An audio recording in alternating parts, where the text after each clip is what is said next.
आप सभी लोग प्रेम के साथ में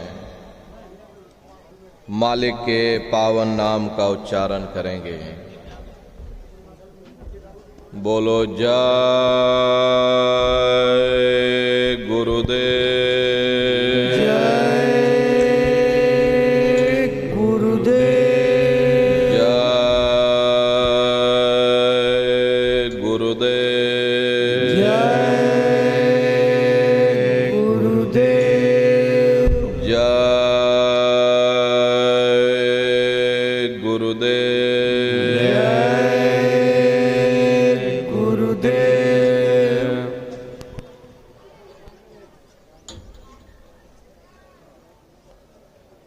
सर्वत्र विराजमान शब्द स्वरूप परम पूज्य स्वामी जी महाराज के श्री चरणों में कोटि कोटि नमन प्रणाम करते हुए इस सत्संग समारोह में पधारे हुए सभी सत्संगी धर्म प्रेमी भाई बहनों को सादर जय गुरुदेव। प्रेमी भाई बहनों, हम आप परम सौभाग्यशाली हैं कि ऐसे कलिकाल में हम लोगों को ये मानव तन, ये मनुष्य शरीर प्राप्त हुआ। उससे भी परम सौभाग्य की बात है कि मनुष्य रूपी मंदिर में बैठ करके हम लोगों को सत्संग सुनने का ये अवसर मिल रहा। सत्संग जल जो कोई पावे, मैलाई सब कट कट जावे। ये सत्संग है, ये कोई कथा और कीर्तन नहीं, किस्से और कहानियां नहीं, नाच गाना ढोल और मजीरा नहीं। ये महात्माओं की अजर अमर वाणियां हैं। यदि आपने ध्यान से सुन लिया, मानव जीवन के उद्देश्यों के बारे में पता चलेगा कि आखिर ये मनुष्य शरीर हमको क्यों मिला है, क्या इसका उद्देश्य है, मरने के बाद हम लोग कहाँ जाएंगे, हमारे बाल बच्चे रिश्ते नातेदार कहाँ जाएंगे और कैसे हमारी जीवात्मा का कल्याण होगा। इन सभी प्रश्नों की जानकारी आपको सत्संग के माध्यम से प्राप्त होगी। इसलिए प्रेमी भाई बहनों, जो भी वचन वाणियां थोड़ी बहुत सुनाई जाएं, एक एक वचन को बड़े ध्यान के साथ सुनिएगा, क्योंकि अधिकतर यह देखा जाता है कि जब कभी सत्संग होता है, सत्संग के वचन छूट जाते हैं, कड़ी से कड़ी टूट जाती है, फिर हम अर्थ का अनर्थ कर देते हैं। महात्माओं के सत्संग में कभी किसी जात और बिरादरी, किसी कौम या मजहब या किसी भी व्यक्ति विशेष की कभी कोई निंदा, चुगली, आलोचना या किसी की यहाँ बुराई नहीं की जाती। सत्संग कैसे जानिए, जित एक नाम वखान। सत्संग वह जगह है जहां केवल शब्द या नाम का प्रचार किया जाता, मालिक से मिलने का प्रेम और प्यार पैदा किया जाता। इसीलिए प्रेमी भाई बहनों, जो भी वचन वाणियां आपको सुनाई जाएं, बड़े ध्यान से एक एक वचन को सुनिएगा और समझने की कोशिश करिएगा। प्रेमी भाई बहनों, यह मनुष्य शरीर हम लोगों को बड़े सौभाग्य से प्राप्त हुआ। ये जीवन बहुत अनमोल है। उस परम पिता परमात्मा ने हमको यह जीवन केवल इसीलिए दिया है ताकि हम जीते जी उस प्रभु की भक्ति करके अपनी जीवात्मा का कल्याण करा सकें।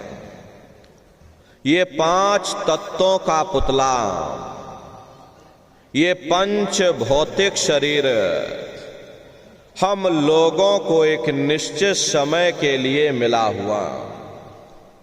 एक निश्चित समय को हम आप नहीं जानते हैं, किंतु जिसका ये मकान है, जिसका ये शरीर है, वो अवश्य ही जानता है।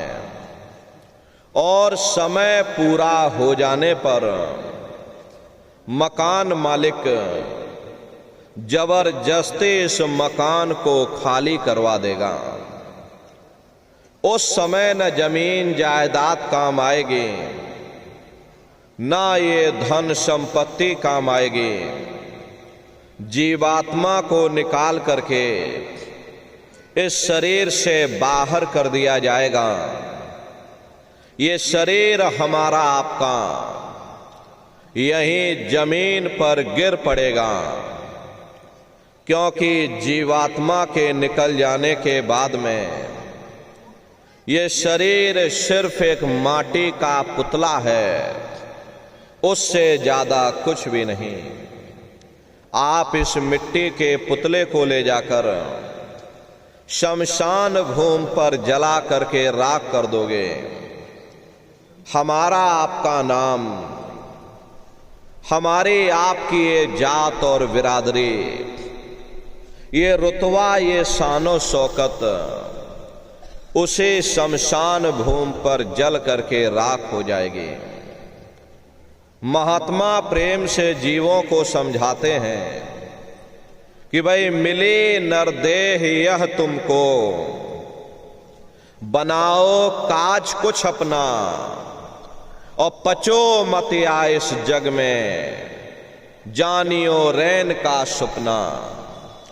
प्रेमी भाई बहनों, जैसे रात में हम लोग स्वप्न देखते हैं, हालांकि उस समय पर हमें स्वप्न सच मालूम पड़ता है, असली प्रतीत मालूम होता है, लेकिन जब हम लोग सुबह उठते हैं, जब हमारी आंखें खुलती हैं, तब हमें होश आता कि नहीं भाई, हम तो स्वप्न देख रहे थे, ये सब भ्रम है।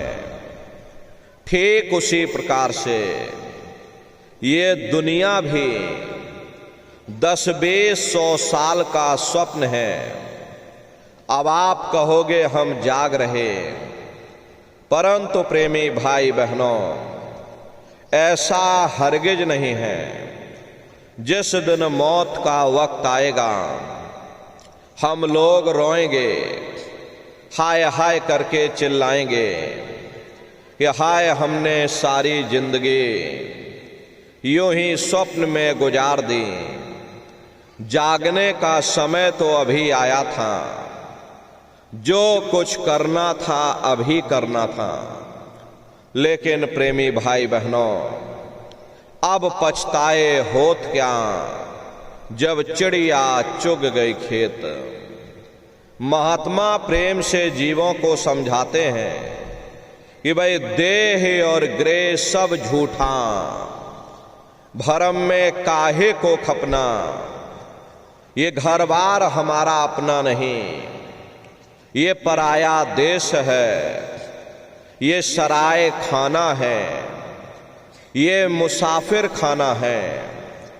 ये शरीर भी तुम्हारा अपना नहीं, ये भी काल का पिंजरा है, किराए का मकान है, पराया मकान है। किसी को 40-50 साल के लिए मिला, किसी को 80-90-100 साल के लिए मिल गया। जितने जितने श्वास उस मालिक ने बख्शे हैं, उसे भुगतने के बाद में हमें शरीर को यहीं छोड़ जाना। श्वास दुधारा नित्य ही जारी, एक दिन खाली चाम। प्रेमी भाई बहनों, एक तालाब पानी से चाहे कितना भी क्यों ना भरा हो, आप एक छोटी सी नाली काटकर खोल दीजिए, तालाब में छोटा सा छेद कर दीजिए, तो सारा पानी ही तालाब से बाहर निकल जाएगा। ठीक उसी प्रकार से हमारा ये शरीर भी श्वासों का भंडार है, और जब तक श्वासों का भंडार जारी है तब तक हम दुनिया के काम धाम में उलझे हुए, दुनिया के कारोबार में हम आप फंसे हुए।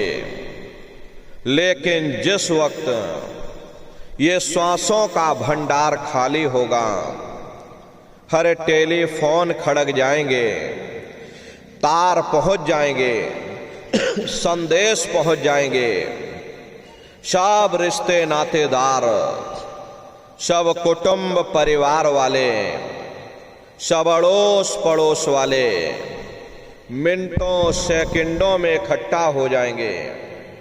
प्रेमी भाई बहनों, जिस शरीर से तुम इतना प्रेम किया करते थे, उसे कोई एक रात भी घर में रखने को तैयार नहीं होता।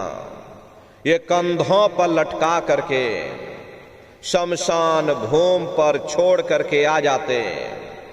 हिंदू लोग तिनका तोड़ाते, जैसे तिनका टूट गया, तेरा मेरा रिश्ता नाता टूट गया। मुसलमान, सिख या ईसाई लोग खाक की मिट्टी कब्र में डाल देते कि जो मेरे लिए खाक की मिट्टी है वह मेरे लिए तू है।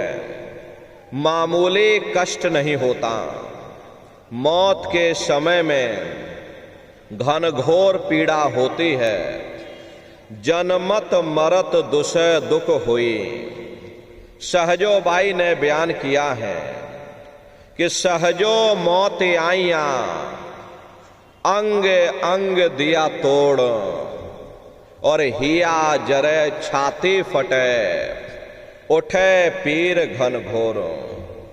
गुरु महाराज सत्संग में फरमाते थे कि जैसे 1,00,000 बिच्छू एक साथ मिल करके हमारे शरीर पर डंक मारें, उससे भी लाखों करोड़ों गुना ज्यादा मौत के समय में दर्द होता है। जब मृत्यु आती है तो किस तरह से प्राण निकलते हैं, प्राणों के निकलने की क्या प्रक्रिया होती है, पहले उसे आप अच्छी तरह से समझ लीजिए। सिमटत भास श्वास उठ जावे, और प्राण पति जम सिमट समावे। उस समय हमारी ये श्वासें रुक जाती हैं, शरीर की चेतना पीछे सिमटने लगती है, तो सबसे पहले गुदा चक्र टूटता है। क्योंकि गुदा चक्र में पृथ्वी का वास होता है। गुदा चक्र टूट करके ऊपर इंद्रिय चक्र में समा जाता। इंद्रिय चक्र में जल का वास होता, यानी जल ने पृथ्वी को घोल दिया। फिर जब इंद्रिय चक्र टूटेगा तो ऊपर नाभि चक्र में समा जाएगा। नाभि चक्र में अग्नि का वास होता, यानी अग्नि ने फिर जल को सुखा दिया। ये नीचे से सिमटाव होता है, नीचे से ऊपर की ओर सिमटाव होता। फिर जब ये नाभि चक्र टूटेगा तो हृदय चक्र में समा जाएगा। हृदय चक्र में वायु का वास होता, यानी वायु ने अग्नि को अपने में समाहित कर लिया और इस तरह से वायु आकाश में उड़ गई। ये आंखों की पुतलियां ऊपर पलट जाती हैं, मुंह खुला का खुला रह जाता।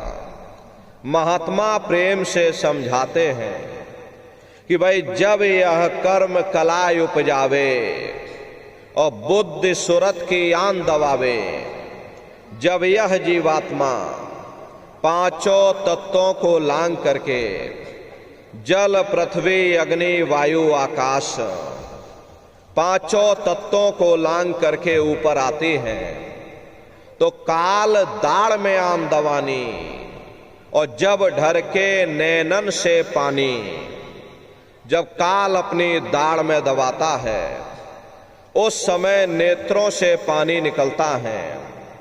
इंद्रियां टूट टूट करके चकनाचूर हो जाती हैं। सब रिश्ते नातेदार खड़े रह जाएंगे। लगे टकटके दिखे न भाई, वाही समय को करे सहाई। उस समय जीव टकटकी लगाकर देखता है कि कोई मेरी मदद कर दे, कोई मेरी सहायता कर दे, कोई मुझे बचा ले। लेकिन प्रेमी भाई बहनों, सब भाई बंधु खड़े रह जाते हैं। डॉक्टर वैद्य हकीम सब घेरे रह जाते, नात रिश्तेदार सब देखते रह जाते, लेकिन उस समय आपको कोई बचा नहीं पाता। यमदूत आते हैं, प्राणों की डोरी को तोड़ देते हैं और जीवात्मा को खींच करके इस शरीर से बाहर कर दिया जाता। जैसे ही ये जीवात्मा शरीर से अलग हुई, ये शरीर हमारा मिट्टी हो जाता। फिर इस मिट्टी को एक रात अपने घर में कोई रखने को तैयार नहीं होता। हरे आपके कितने भी सगे संबंधी क्यों ना हो, खास नात रिश्तेदार क्यों ना हो, लेकिन एक रात कोई घर में मिट्टी रखने के लिए तैयार नहीं होते। कहते भाई जल्दी करो जल्दी करो, अब इनकी शक्ल देखने में हमको डर लग रहा, जल्दी से बाजार से कफन खरीद के लाओ, जल्दी से लकड़ियां खरीद के लाओ, हरे जल्दी से चिता तैयार करो, इनको घर में से जल्दी से उठा ले जाओ, वहीं शमशान भूमि पर जला देना। ये जो घर में इनके कपड़े लत्ते पड़े हुए, हर इनके कपड़े लत्ते भी उठा ले जाओ, वहीं शमशान भूमि पर जला देना। जिस बिस्तर पर ये लेटे रहे, ये बिस्तर भी अशुद्ध हो गया। अब इनकी छुई हुई चीज हमको घर में एक नहीं चाहिए, इसलिए इनका बिस्तर भी उठा ले जाओ, वहीं शमशान भूमि पर जला देना। लेकिन उसने कोई सोने की अंगूठी पहनी होगी, उसे धीरे से उतार करके जेब में रख लोगे। बस वही एक अशुद्ध नहीं होगा और बाकी सब अशुद्ध हो जाएगा। हरे महात्मा कहते हैं कि भाई कुटुंब परिवार मतलब का बिना धन पास नहीं जाए। ये रिश्ते नातेदार, ये कुटुंब परिवार वाले, ये सब स्वार्थ के संगी साथी हैं। हरे प्रेमी भाई बहनों, आज तुम्हारी जेब में पैसा है तो सब जैसे तैसे तुमसे रिश्तेदारियां कायम कर लेंगे, लेकिन आज जेब खाली हो जाए तो कोई किसी को याद करने वाला नहीं। 13 दिन बाद 13वीं मना दोगे, लड्डू पूड़ी पकवान बना करके खिला दोगे, फिर जाने वाले को कोई याद नहीं करता। अभी बूढ़े बुजुर्गों से पूछा जाए कि क्या तुमको तुम्हारे माँ बाप की याद आती है, तो कहेंगे भाई नहीं आती। अरे क्यों नहीं आती? तुम्हारे माँ बाप थे, तुमको पाला पोसा बड़ा किया, खुद बेचारे भूखे रहे होंगे, तुम्हारा पेट पाला होगा, तुमको तुम्हारे माँ बाप की याद क्यों नहीं आती? क्योंकि तुम्हारे सामने तुम्हारे लड़के बच्चे हो गए, तुम्हारे नाती पोता पंती और संती हो गए, इसलिए तुम अपने माँ बाप की यादों को धीरे धीरे भूल गए और नई यादों में धीरे धीरे बस गए। ऐसे ही प्रेमी भाई बहनों, एक दिन सब तुमको भी भूल जाएंगे। कोई किसी को यहां याद करने वाला नहीं। ये कहानी तो शमशान भूमि पर समाप्त हो गई। उधर देखो क्या होता, तुम्हारी जीवात्मा को ले जाकर के ऊपर धर्मराज की कचहरी में पेश कर दिया जाएगा। वहां पलक झपकते ही तुम्हारे अच्छे बुरे कर्मों का हिसाब किताब हो जाएगा। धर्मराज तुमको सजा सुना देंगे, ले जाओ इनको फलाने नरक में डाल दो, क्योंकि मैंने इनको मौका दिया था। जब ये मां के गर्भ में उल्टे लटके हुए थे, सिर इनका नीचे था, पैर इनके ऊपर थे, उस समय इन्होंने मुझसे प्रार्थना की थी कि हे मालिक, मुझे एक बार मौका दे दो, मुझे एक बार मनुष्य शरीर दे दो, हम भजन करेंगे, भक्ति करेंगे, हम अपनी जीवात्मा का कल्याण करेंगे। तो मैंने इनकी प्रार्थना को स्वीकार कर लिया और इनको मैंने सुंदर सा मनुष्य शरीर दे दिया और कह करके मैंने भेजा था कि भाई ये मनुष्य शरीर ये किराए का मकान है, ये तुम्हारा अपना नहीं है। अगर ये तुम्हारा अपना होता तो हमेशा तुम्हारे पास रहता। ये तुम्हारा अपना नहीं, ये मैंने तुमको कुछ समय के लिए किराए का मकान दिया है। हाँ, तुम अपनी जीवात्मा को मेरे किराए के मकान में बैठा करके और मालिक की भक्ति करके अपनी जीवात्मा का कल्याण करा लेना। मैंने कुछ समय के लिए तुम सबको ये किराए का मकान दिया है। जब समय पूरा होगा तो मैं अपने सिपाहियों को भेजूंगा और उस समय पर तुम मेरे मकान को खाली कर देना। लेकिन इतना ध्यान रखना कि जैसा साफ सुथरा मैंने तुमको ये किराए का मकान दिया, वैसा ही साफ सुथरा तुम मुझको वापस लौटाना। लेकिन इस किराए के मकान में बैठ करके इन्होंने अच्छे बुरे कर्म कर डाले। मेरे किराए के मकान को इन्होंने अपने कर्मों से गंदा कर दिया, इसलिए कर्मों की सजा इनको मिलेगी। ले जाओ इनको फलाने नरक में डाल दो।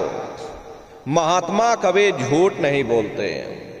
अरे महात्माओं ने जब साधना किया और साधना करके जब ऊपर गए और ऊपर जा करके जब उन्होंने नरकों का हाल देखा, तो हमारी आपकी जानकारी के लिए उन्होंने धर्म ग्रंथों में लिख दिया कि लोह के खम्भ तपत के माही, और जहां जीव को ले चिपटाई वहां लोहे के खंबे अग्नि से धधक धधक कर लाल हो रहे।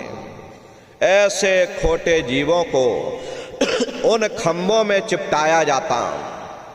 जीव हाय हाय करके तड़फता है, तड़फ तड़फ जीव जुलम बुखारी, और तपत खम्भ दुखी उपजे भारी। असहनी वेदना होती है, असहनी दुख दर्द होता। जीव वहां रोता और चिल्लाता रहता, लाखों लाख योजन मील तक तुम्हारे रोने और चिल्लाने की आवाज जाती है, लेकिन प्रेमी भाई बहनों, वहां कोई तुम्हारी पुकार सुनने वाला नहीं, कोई तुम्हारी दर्द भरी आवाज को सुनने वाला नहीं। हरे महात्मा कहते हैं कि भाई नर के अनेक और हैं, कहाँ लग कहूँ बखान, दुख भोगते यह जीव जो जाने जो भोग समान। कहते भाई एक नरक नहीं, ऐसे वहां पर अनेकों अनेक नरक बने हुए, अलग अलग खोटे पाप कर्मों के वहां पर अलग अलग नरक बने हुए। कुंभी नरक निदान है, पड़े जीव जग जाए और सिर समेत डूबा रहे सदा नरक के माही। कुंभी कहते हैं घड़े के आकार का बड़ा विशाल नरक बना हुआ, दुनिया भर का मवाद उसमें भरा, बड़ी भारी बदबू उसमें से आती है, जीवों को उसी में डाल दिया जाता। जब ही नरक सिर ऊपर काढ़े तब ऊपर जूते जब मारे। जैसे ही जीव श्वास लेने के लिए अपने सिर को बाहर निकालता है, ऊपर यमदूत खड़े रहते हैं, नोकदार भालों से प्रहार कर देते। जीव फिर उसी में डूब जाता है, युगों युगों तक डूबा रहता। कुंभी नरक कल्प लो वासा, मुख में नरक नाक में श्वासा।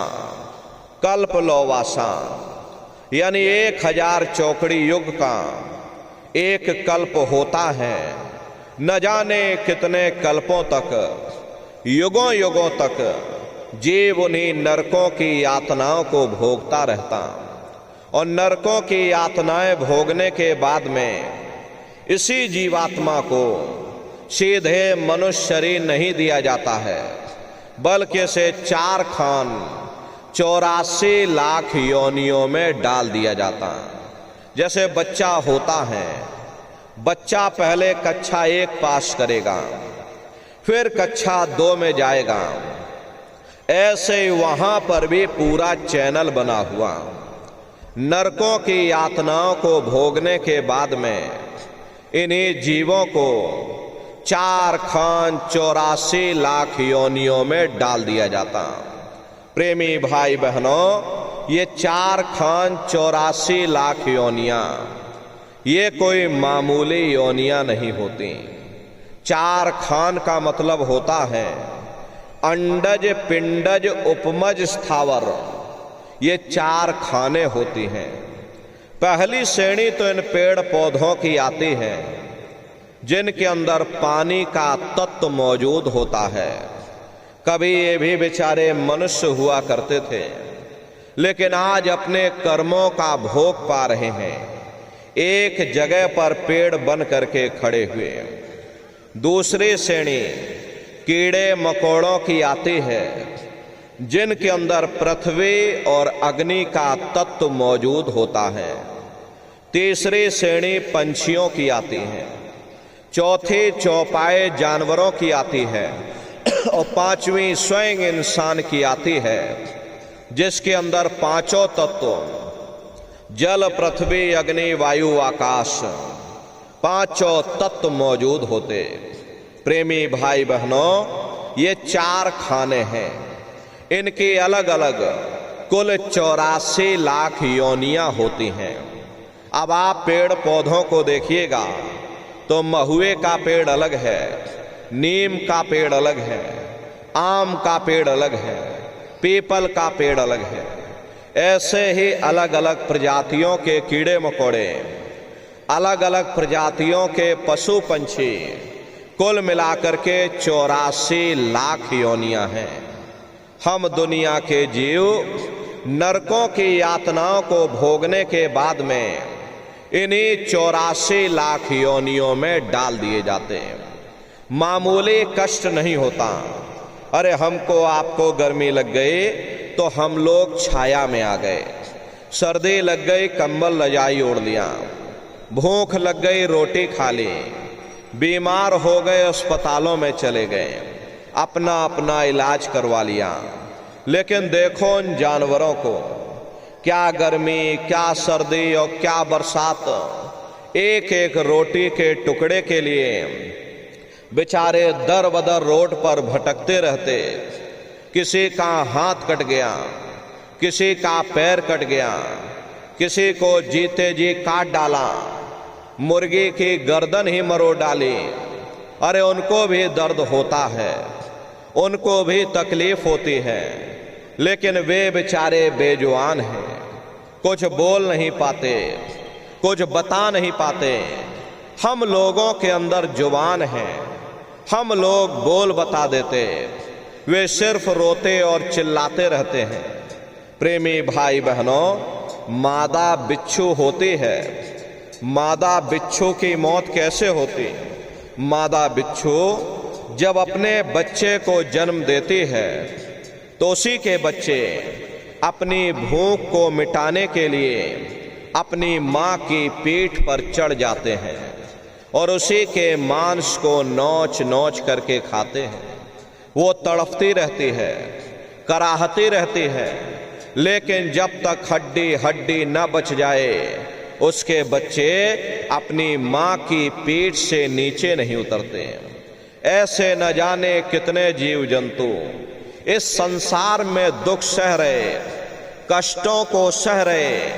अरे कई जन्म भय कीट पतंगा, कई जन्म भय मीन कुरंगा, कई जन्म पंखी सर्फोयो, कई जन्म है वर वृक्ष जोयो, मिल जगदीश मिलन की वरिया और चिरंकार यह देश सजरिया।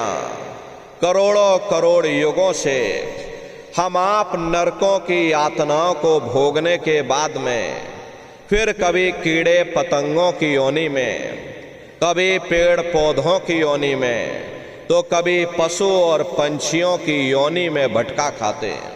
प्रेमी भाई बहनों, 84 लाख योनियों की सबसे जो आखिरी योनि होती है वो गाय और बैल की योनि होती है। गाय स्त्री का रूप लेती है और बैल पुरुष का रूप लेते हैं। ये 84 लाख योनियों की सबसे आखिरी योनि यानी कि अंतिम पायदान होता है।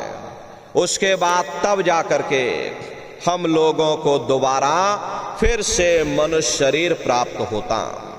इसीलिए कहा गया है कि बड़े भाग्य मानुष तन पाया और कोट जन्म जब भटका खाया। कोटान कोट जन्म जन्मांतरों तक अलग अलग योनियों में भटकने के बाद में तब बड़े सौभाग्य से हम लोगों को ये मनुष्य शरीर प्राप्त हुआ। लेकिन बड़े अफसोस की बात है कि जैसे किसी को हीरा मिल गया, उसे हीरे की परख नहीं, उसने हीरे को गधे के गले में बांध दिया। ठीक उसी प्रकार से ये मनुष्य शरीर उत्तम से उत्तम है, लेकिन इंसान इसकी कद्र नहीं करता। खाने पीने ऐसो इशरत में अपने कीमती समय को और श्वासों की पूंजी को बर्बाद कर देता। महात्मा प्रेम से समझाते हैं कि भाई बड़े सौभाग्य से तुमको ये मनुष्य शरीर मिला है।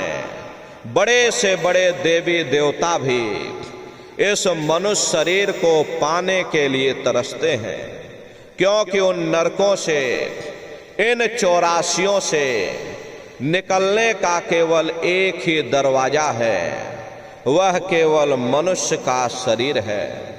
इसे मनुष्य रूपी मंदिर में बैठ करके हम उस परमात्मा की भक्ति कर सकते हैं।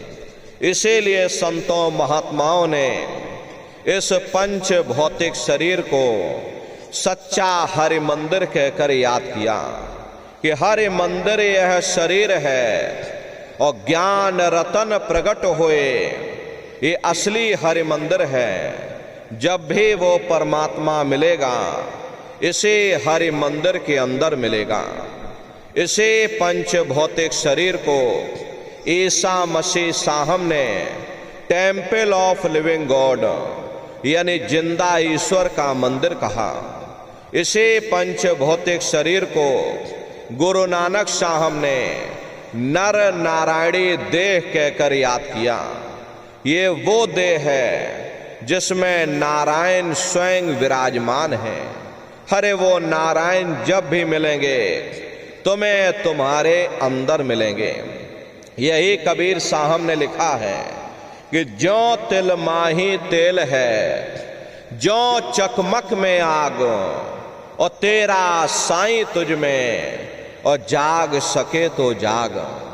जिस तरह से तिल में तेल होता है, पत्थर में अग्नि होती है, ठीक उसी तरह से वो मालिक हर एक के घट घट में, हर एक के वजूद के अंदर बैठा हुआ।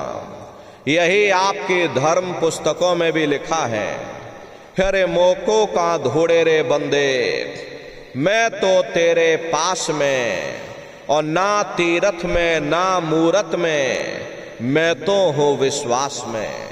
ना मैं तीरथ में मिलूंगा, ना मैं मूरत में मिलूंगा, ना मैं अन्य किसी कर्म कांड में मिलूंगा, ना मैं ग्रंथों में मिलूंगा, ना मैं पोथियों में मिलूंगा, ना मैं किताबों में मिलूंगा। चाहे सारी उम्र बैठ करके तुम किताबें पढ़ते रहो, अरे मैं जब भी मिलूंगा तो मैं तुम्हारे अंदर मिलूंगा। प्रेमी भाई बहनों, बड़ी सीधी सी बात है। ये अगर खाना बनाने की किताब सारी उम्र बैठ करके आप पढ़ते रहोगे कि भाई खाना ऐसे बनता है और खाना वैसे बनता है, खाने में नमक डाला जाता है और खाने में तेल डाला जाता है, तो कभी तुम्हारा पेट नहीं भर सकता। जब तक आप खाना बनाओगे नहीं, उसे स्वयं खाओगे नहीं, कभी तुम्हारा पेट नहीं भर सकता। हम वेदों की निंदा नहीं करते, हम ग्रंथों की निंदा नहीं करते, हम गीता, कुरान और बाइबल की निंदा नहीं करते। वेद, शास्त्र, गीता, कुरान और बाइबल कहती है कि भाई मनुष्य के अंदर अंड खंड ब्रह्मांड है, स्वयं वो परमात्मा इसके अंदर बैठा हुआ। चलो अंदर चलो, अंदर चल करके उस परमात्मा का दर्शन दीदार करो। अब सवाल ये उठता है कि भाई आखिर हम अपने अंदर जा करके उस परमात्मा का दर्शन कैसे करेंगे? तो इसके लिए संतों महात्माओं ने केवल 3 साधन बताए। साधन 3 सार वर्णे, और साधन सब थोथे मान। इस कलयुग में उस मालिक को प्राप्त करने के लिए महात्माओं ने केवल 3 साधना बताई। पहला है सुमरन, दूसरा है ध्यान, और तीसरा है भजन। सुमरन कहते हैं मालिक को याद करना, ध्यान कहते हैं अपनी दिव्य दृष्टि को खोलना, और भजन कहते हैं कान में उंगली डाल करके उस शब्द को सुनना, उस नाम को सुनना, उस देववाणी आकाशवाणी को सुनना जो 24 घंटे तुम्हारे अंदर गूंज रही। तो प्रेमी भाई बहनों, ये सुरत शब्द नाम योग की साधना है। संतों का जो इतिहास रहा, संतों के इतिहास में सबसे पहले कबीर साहब आए, जिन्होंने सुरत शब्द नाम योग की साधना जारी की। उसके बाद गुरु नानक साहब आए। गुरु नानक साहब ने भी सुरत शब्द नाम योग की साधना जारी की। प्रेमी भाई बहनों, और बहुत से महात्मा आए, कबीर, नानक, दादू दरिया, भीखा, रविदास, पलटू, जगजीवन। चित्रकूट में आप चले जाइए, गोस्वामी जी महाराज जिन्होंने रामचरित्र मानस बनाई, उन्होंने भी सुरत शब्द नाम योग की साधना जारी की। राजस्थान की धरती पर देखो मीराबाई हुई, सहजोबाई हुई, उन्होंने भी उस मालिक को पाया तो सुरत शब्द नाम योग की साधना करके पाया।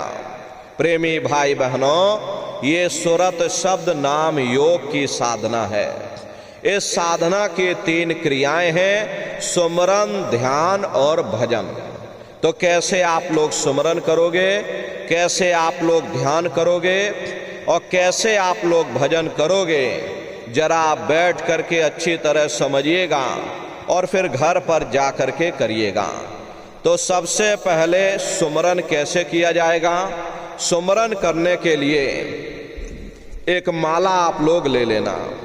ये देखिए प्रेमी भाई बहनों, 108 दाने की ये माला है। अपने अपने घरों में बैठ करके बाहर से अपनी आंख को बंद कर देना। दोनों आंखों के मध्य भाग में अपने ध्यान को रोक करके और दाने दाने पर जय गुरुदेव नाम का उच्चारण करिएगा। हर दाने पर जय गुरुदेव नाम, हर दाने पर जय गुरुदेव नाम, जय गुरुदेव, जय गुरुदेव, जय गुरुदेव, कुल 108 बार करिएगा। दोबारा इसी जगह फिर वापस आ जाओगे। जब आप जय गुरुदेव नाम का उच्चारण करोगे तो दोनों आंखों के मध्य भाग में अपने ध्यान को रोक करके और दाने दाने पर जय गुरुदेव नाम का उच्चारण करिएगा। जिसको आप याद कर रहे हो, एक समय ऐसा आएगा वो अंतर में तुम्हारे सामने प्रकट हो जाएगा। उसके स्वरूप को देख लेना, फिर उसी के स्वरूप को याद करके जय गुरुदेव नाम का सुमरन सभी नए प्रेमी भाई बहन करिएगा। दूसरी बार फिर यहीं से जय गुरुदेव नाम का सुमरन, तीसरी बार फिर यहीं से जय गुरुदेव नाम का सुमरन। इस तरह से कुल 8 बार जय गुरुदेव नाम का सुमरन सभी नए प्रेमी भाई बहन सबसे पहले करिएगा। 8 बार करने के बाद ये माला आप रख देना। प्रेमी भाई बहनों, ये जय गुरुदेव नाम किसी साधारण इंसान का नाम नहीं है, ये स्वयं उस अनामी महाप्रभु का नाम है। समय समय पर संत महात्मा अपने अपने समय पर आकर के अपनी साधना के द्वारा उस मालिक के नाम को जगाते हैं, उस मालिक के नाम को सिद्ध करते हैं। जैसे कबीर साहब आए, उन्होंने साहिब नाम सिद्ध किया। गुरु नानक साहब आए, उन्होंने वाहे गुरु नाम सिद्ध किया। गोस्वामी जी महाराज आए, उन्होंने राम नाम सिद्ध किया। मीराबाई आई, उन्होंने गिरधर नाम सिद्ध किया। इसी तरह से हमारे गुरु महाराज जय गुरुदेव नाम सिद्ध करके गए। जय गुरुदेव नाम का जहाज लगा कर गए। अगर इस जहाज पर सारी दुनिया बैठेगी, ये जहाज सारी दुनिया को पार करेगा। नए जीवों के लिए नामदान की प्रक्रिया को और सरल से सरल किया गया, ताकि बहुत से बगैर पढ़े लिखे व्यक्ति हैं, चाहे बूढ़े बुजुर्ग हों, चाहे बच्चे बच्चियां हों, आसानी से आप लोग समझ जाओ और सुमरन ध्यान भजन कर सको। एक है साध है सब सध है, और सब साध है सब जाए। पहले अपने गुरु की उंगली पकड़ लो, क्योंकि गुरु तुम्हारा सच्चा रहबर है। गुरु बिन भाव निज तरह न कोई। इसीलिए कहा गया है कि भाई गुरु के बगैर कोई भी जीवात्मा इस भव सागर से पार नहीं जा सकती। गुरु गोविंदो खड़े काके लागू पाई, और बलिहारी गुरु आपने जिन गोविंद दियो बताई। महिमा उन्हीं की है जिन्होंने गोविंद को लखा दिया। इसीलिए कहा जाता है कि गुरुर ब्रह्मा गुरुर विष्णु गुरुर देवो महेश्वरः और गुरुर साक्षात पर ब्रह्म तस्मै श्री गुरुवे नमः। इसलिए प्रेमी भाई बहनों, साधना करने से पहले जय गुरुदेव नाम का सुमरन सभी नए प्रेमी भाई बहन करिएगा। सुमरन करने के बाद में फिर आप ध्यान पर बैठिएगा। ध्यान कहते हैं दृष्टि को एकाग्र करना, अपनी दिव्य दृष्टि को खोलना। तो कैसे ध्यान करोगे? जरा अच्छी तरह से समझ लो। अपने अपने घरों में पलथी मार करके आप लोग बैठिएगा, शरीर को टाइट मत करना। बहुत से प्रेमी क्या करते हैं कि ध्यान के समय अपने शरीर को बिल्कुल टाइट कर देते हैं। यदि आप अपने शरीर को टाइट कर दोगे तो ये शरीर आपका थक जाएगा, फिर शरीर ढीला पड़ जाएगा, फिर जैसे के तैसे हो जाओगे। इसलिए पहले से ही अपने शरीर को बिल्कुल ढीला छोड़ देना। जितना आराम से आप बैठोगे उतना आपके लिए अच्छा रहेगा। तो ढीले बदन से बैठिएगा, आंखों को धीरे से बंद कर देना। इन आंखों पर भी कोई जोर मत देना। जैसे सोते समय धीरे से आंख को बंद करते हो, ऐसे ही धीरे से आंख को बंद कर देना। दोनों आंखों के मध्य भाग में दूर सामने अंतर में देखिएगा, सामने आपको अंधेरा दिखाई पड़ेगा। बस उसी अंधेरे में एक जगह पर अपनी दृष्टि को रोकिएगा। होशियारी यही रहे ये आंखों की पुतलियां हिलने ना पाएं। शुरुआती समय में ये आंखों की पुतलियां अंदर अंदर हिलेंगी, लेकिन जब आप अभ्यास करोगे, करत करत अभ्यास ते और जड़मत होत सुजान, जब अभ्यास करते रहोगे तो ये आंखों की पुतलियां हिलना बंद हो जाएंगी। तो दूर सामने अंधेरे में एक जगह पर अपनी दृष्टि को रोकिएगा, या उस अंधेरे को ही आप देखते रहना। दृष्टि अपने आप एकाग्र हो जाएगी। उस समय किसी के बारे में सोचना नहीं, किसी के बारे में विचार मत करिएगा। शरीर को बिल्कुल हिलाना डुलाना नहीं, शून्य हो करके बस सामने अंधेरे को देखते रहो। जितना देर आपसे बन सके आप उस अंधेरे को देखते रहिएगा। देखते देखते देखते देखते आपकी दृष्टि अंधेरे में एकाग्र हो जाएगी। और जैसे ही आपकी दृष्टि सामने अंधेरे में एकाग्र होगी तो सुई की नोक के बराबर काले में भी काला बिंदु, बड़ा चमकीला बिंदु होगा। तारे की तरह चमचम चमचम चमकेगा, वो सामने आपको दिखाई पड़ जाएगा। जब वो चमकदार बिंदु सामने दिखाई पड़ जाए तब आप अपनी दृष्टि को उस बिंदु पर एकाग्र करिएगा। जब आप अपनी दृष्टि बिंदु पर एकाग्र करोगे तो बिंदु के चारों तरफ से बड़ा भारी प्रकाश निकलेगा। चक्र की तरह से बहुरंगी प्रकाश होगा। वो प्रकाश धीरे धीरे बड़ा होता चला जाएगा।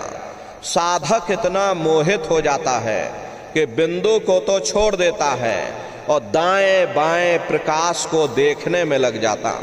जब आप दाएं बाएं प्रकाश को देखने में लग जाओगे, चूंकि प्रकाश उस बिंदु से निकल रहा और आपने बिंदु को छोड़ दिया, प्रकाश को देखने में लग गए, तो प्रकाश भी गायब हो जाएगा, वो बिंदु भी गायब हो जाएगा।